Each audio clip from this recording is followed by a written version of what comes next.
ओम श्री गणेशाय नमः। वागर्थाविव संपृक्तौ वागर्थ प्रतिपत्तये जगतः पितरौ वंदे पार्वती परमेश्वरौ। श्रीमद्भागवत महापुराण तृतीय स्कंध द्वितीय अध्याय। उद्धव जी द्वारा भगवान की बाल लीलाओं का वर्णन। ओम नमो भगवते वासुदेवाय। श्री शुक उवाच। इति भागवतः पृष्टः छत्रावार्तां प्रियाश्रयां प्रतिवक्तुं न चोत्सेह औत्कण्ठ्यात् स्मारितेश्वरः। यः पञ्चहायनो मात्रा प्रातरासाय याचितः तन्नैच्छद् रचयन् यस्य सपर्यां बाललीलया। श्री सुखदेव जी कहते हैं, जब विदुर जी ने परम भक्त उद्धव से इस प्रकार उनके प्रियतम श्री कृष्ण से संबंध रखने वाली बातें पूछीं, तब उन्हें अपने स्वामी का स्मरण हो आया और वे हृदय भर आने के कारण कुछ भी उत्तर न दे सके। जब ये 5 वर्ष के थे तब बालकों की तरह खेल में ही श्री कृष्ण की मूर्ति बनाकर उसकी सेवा पूजा में ऐसे तन्मय हो जाते थे कि कलेवे के लिए माता के बुलाने पर भी उसे छोड़कर नहीं जाना चाहते थे। अब तो दीर्घ काल से उन्हीं की सेवा में रहते रहते ये बूढ़े हो चले थे। अतः विदुर जी के पूछने से उन्हें अपने प्यारे प्रभु के चरण कमलों का स्मरण हो आया। उनका चित्त विरह से व्याकुल हो गया। फिर वे कैसे उत्तर दे सकते थे। उद्धव जी श्री कृष्ण के चरणारविंद मकरंद सुधा से सराबोर होकर 2 घड़ी तक कुछ भी नहीं बोल सके। तीव्र भक्ति योग से उसमें डूबकर वे आनंद मग्न हो गए। उनके सारे शरीर में रोमांच हो आया तथा मूंदे हुए नेत्रों से प्रेम के आंसुओं की धारा बहने लगी। उद्धव जी को इस प्रकार प्रेम प्रवाह में डूबे हुए देखकर विदुर जी ने उन्हें कृतकृत्य माना। कुछ समय बाद जब उद्धव जी भगवान के प्रेम धाम से उतरकर पुनः धीरे धीरे संसार में आए, तब अपने नेत्रों को पोंछकर भगवत लीलाओं का स्मरण हो आने से विस्मित हो विदुर जी से इस प्रकार कहने लगे।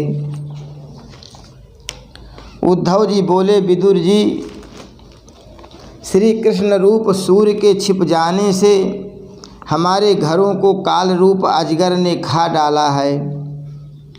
वे श्रीहीन हो गए हैं।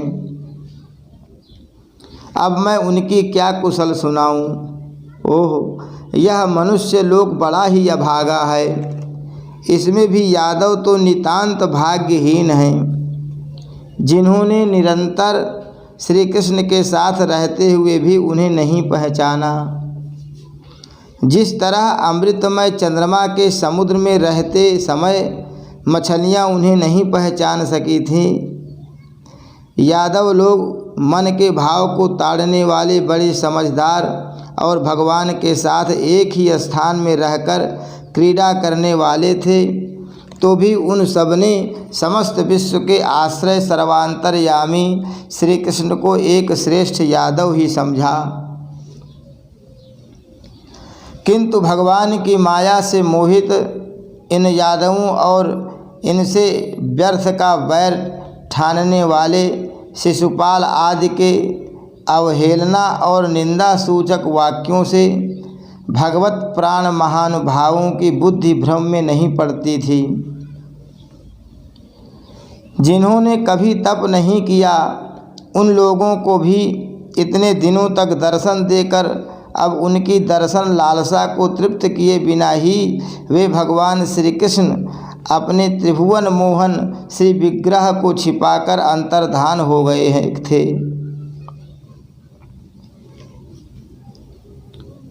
अपने विग्रह को छिपाकर अंतर्धान हो गए हैं और इस प्रकार उन्होंने मानो उनके नेत्रों को ही छीन लिया है। भगवान ने अपनी योग माया का प्रभाव दिखाने के लिए मानव लीलाओं के योग्य जो दिव्य श्री विग्रह प्रकट किया था वह इतना सुंदर था कि उसे देखकर सारा जगत तो मोहित हो ही जाता था, वे स्वयं भी विस्मित हो जाते थे। सौभाग्य और सुंदरता की पराकाष्ठा थी। उस रूप में उससे आभूषण अंगों के गहने भी विभूषित हो जाते थे। धर्मराज युधिष्ठिर के राजसूय यज्ञ में जब भगवान के उस नयनाभिराम रूप पर लोगों की दृष्टि पड़ी थी तब त्रिलोकी ने यही माना था कि मानव सृष्टि की रचना में विधाता की जितनी चतुराई है सब इसी रूप में पूरी हो गई है। उनके प्रेम पूर्ण हास्य विनोद और लीलामय चितवन से सम्मानित होने पर ब्रजबालाओं की आंखें उन्हीं की ओर लग जाती थीं और उनका चित्त भी ऐसा तल्लीन हो जाता था कि वे घर के काम धंधों को अधूरा ही छोड़कर जड़ पुतलियों की तरह खड़ी रह जाती थीं। चराचर जगत और प्रकृति के स्वामी भगवान ने जब अपने शांत रूप महात्माओं को अपने ही घोर रूप असुरों से सताए जाते देखा तब वे करुणा भाव से द्रवित हो गए और अजन्मा होने पर भी अपने अंश बलराम जी के साथ काष्ठ में अग्नि के समान प्रकट हुए। अजन्मा होकर भी वसुदेव जी के यहाँ जन्म लेने की लीला करना, सबको अभय देने वाले होने पर भी मानो कंस के भय से ब्रज में जाकर छिप रहना और अनंत पराक्रमी होने पर भी काल यवन के सामने मथुरापुरी को छोड़कर भाग जाना, भगवान की ये लीलाएं याद आकर मुझे बेचैन कर डालती हैं। उन्होंने जो देवकी वसुदेव की चरण वंदना करके कहा था, पिताजी माताजी, कंस का बड़ा भय रहने के कारण मुझसे आपकी कोई सेवा नहीं बन सकी। आप मेरे इस अपराध पर ध्यान न देकर मुझ पर प्रसन्न हों। श्री कृष्ण की ये बातें जब याद आती हैं तब आज भी मेरा चित्त अत्यंत व्यथित हो जाता है। जिन्होंने काल रूप अपने भ्रकुट विलास से ही पृथ्वी का सारा भार उतार दिया था, उन श्री कृष्ण के पाद पद्म पराग का सेवन करने वाला ऐसा कौन पुरुष है जो उसे भूल सके। आप लोगों ने राजसूय यज्ञ में प्रत्यक्ष ही देखा था कि श्री कृष्ण से द्वेष करने वाले शिशुपाल को वह सिद्धि मिल गई जिसकी बड़े बड़े योगी भली भांति योग साधना करके स्पृहा करते रहते हैं। उनका विरह भला कौन सह सकता है। शिशुपाल के ही समान महाभारत युद्ध में जिन दूसरे योद्धाओं ने अपनी आँखों से भगवान श्री कृष्ण के नयनाभिराम मुख कमल का मकरंद पान करते हुए अर्जुन के बाणों से बिंधकर प्राण त्याग किया, वे पवित्र होकर सबके सब भगवान के परम धाम को प्राप्त हो गए थे। स्वयं भगवान श्री कृष्ण तीनों लोकों के अधीश्वर हैं, उनके समान भी कोई नहीं है, उनसे बढ़कर तो कौन होगा। वे अपने स्वतः सिद्ध ऐश्वर्य से ही सर्वदा पूर्ण काम हैं। इंद्रादि असंख्य लोकपालगण नाना प्रकार की भेंटें ला लाकर अपने अपने मुकुटों के अग्रभाग से उनके चरण रखने की चौकी को प्रणाम किया करते हैं। विदुर जी, वे ही भगवान श्री कृष्ण राज सिंहासन पर बैठे हुए उग्रसेन के सामने खड़े होकर निवेदन करते थे, देव हमारी प्रार्थना सुनिए। उनके इस सेवा भाव की याद आते ही हम जैसे सेवकों का चित्त अत्यंत व्यथित हो जाता है।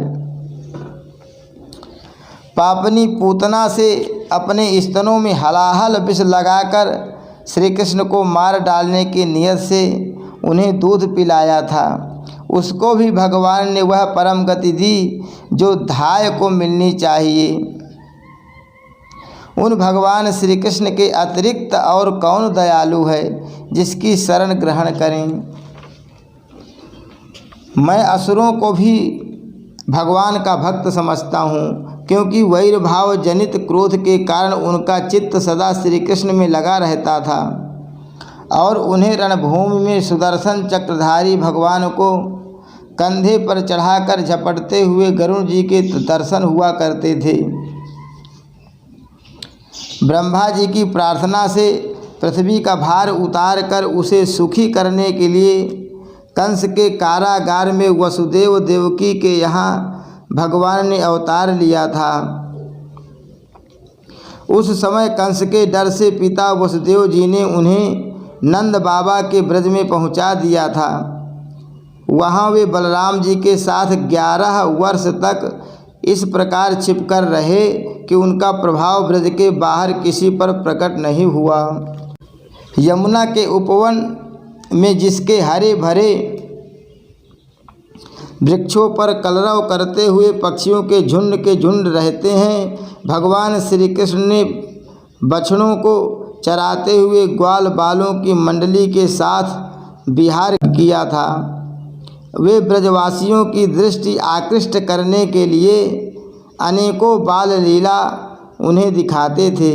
कभी रोने से लगते, कभी हंसते और कभी सिंह शावक के समान मुग्ध दृष्टि से देखते।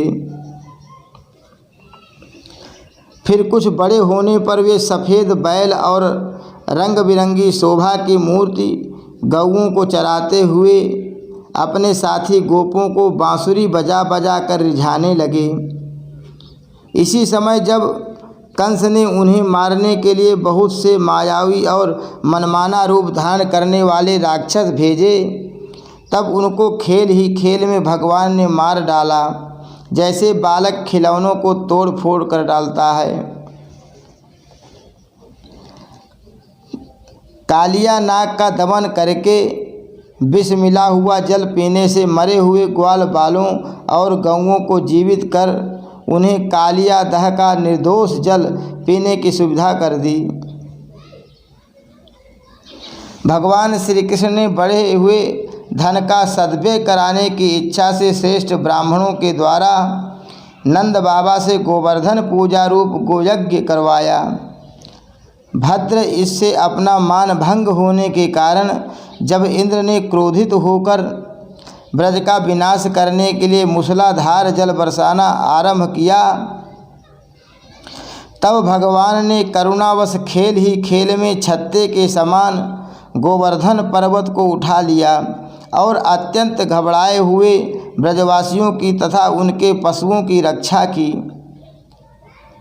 संध्या के समय जब सारे वृंदावन में शरद के चंद्रमा की चांदनी छिटक जाती, तब श्री कृष्ण उसका सम्मान करते हुए मधुर गान करते और गोपियों के मंडली की शोभा बढ़ाते हुए उनके साथ रास विहार करते।